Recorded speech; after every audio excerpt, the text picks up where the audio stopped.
we've decided to declare a period of mourning for 10 days in his memory, and that for the 10-day period, our national flag will fly at half-mast, starting from today.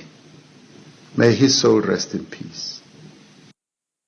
That's the voice of South Africa's President Cyril Ramaphosa.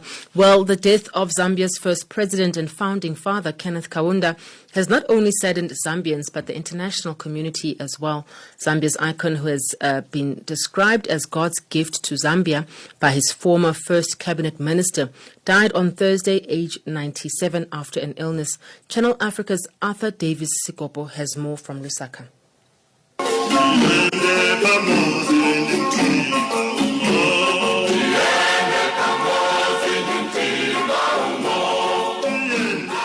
It is one anthem he took, and many have known him for that. Tiende pamozi, ndimtima omozi, meaning let us walk together with one heart of love. Born on 28th April 1924, Kenneth David Buchiza Kaunda, son of a church reverend, grew up to be a teacher following his parents' footsteps. Married to Betty Skoweche, popularly known as Mama Betty Kaunda, they had 8 children.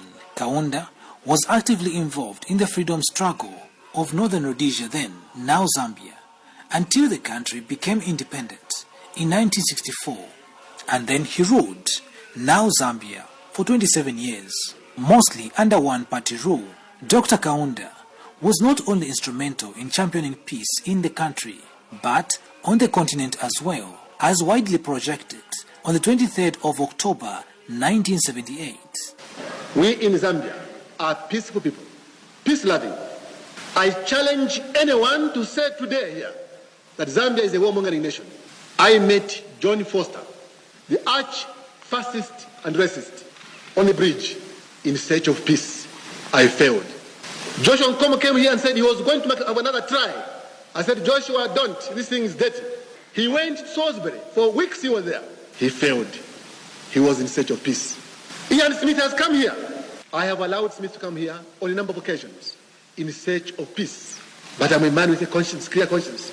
God is hearing me. I can never sell out Africa. Never. Not me. Not these boys here. Not these girls here. We are men and women of principle. We have done all these things in search of peace.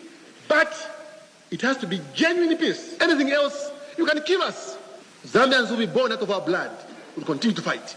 That was Dr. Kenneth Kaunda speaking of his love for the country and the continent and his quest for peace in Africa in reference to the liberation struggle for Southern Rhodesia, which is now called Zimbabwe. After ruling the country under one-party state, pressure mounted, and in 1991 he was defeated by a trade unionist, Frederick Jacob Titus Chiloba, amid his challenges of food riots. After he left office, the statesman pursued charity works and was instrumental in the fight against HIV/AIDS, which admittedly one of his children died of in the 1980s. His wife Mama Betty Kaunda died in 2012. Kaunda loved singing and he would play guitar, piano, among other instruments, singing sweet melodies to his wife Betty and also to the nation.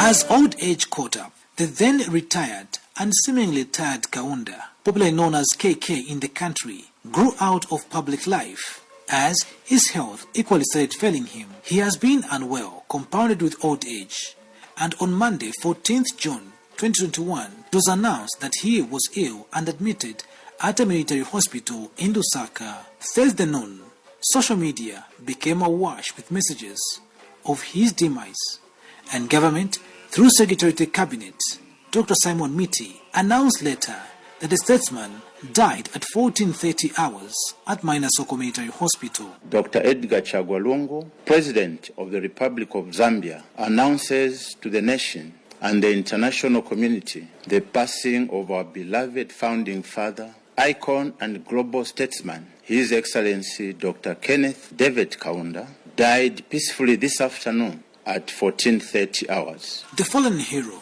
has since been given 21 days of national mourning in his honor. One of the last survivors of Dr. Kenneth Kaunda's first cabinet in 1964, Scott Awena, describes him as God's gift to Zambia, adding that there can be no Zambia without the mention of Dr. Kenneth Kaunda.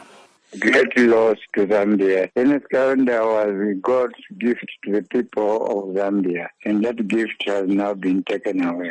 What other message would you say about Dr. Kaunda? For all of us to mourn him, mourn him, mourn him, mourn him in all places.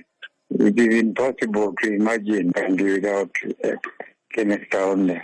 Zambians from all walks of life are mourning one person they cherished and loved due to his humility and contribution to peace and love. His favorite verse, "Love thy neighbor as thy love thyself," is one that lingers in many people's minds. Rest in peace, KK.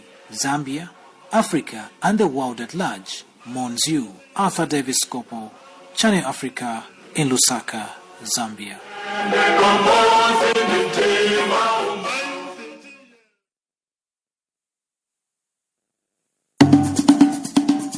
Channel Africa, bringing you the African perspective on the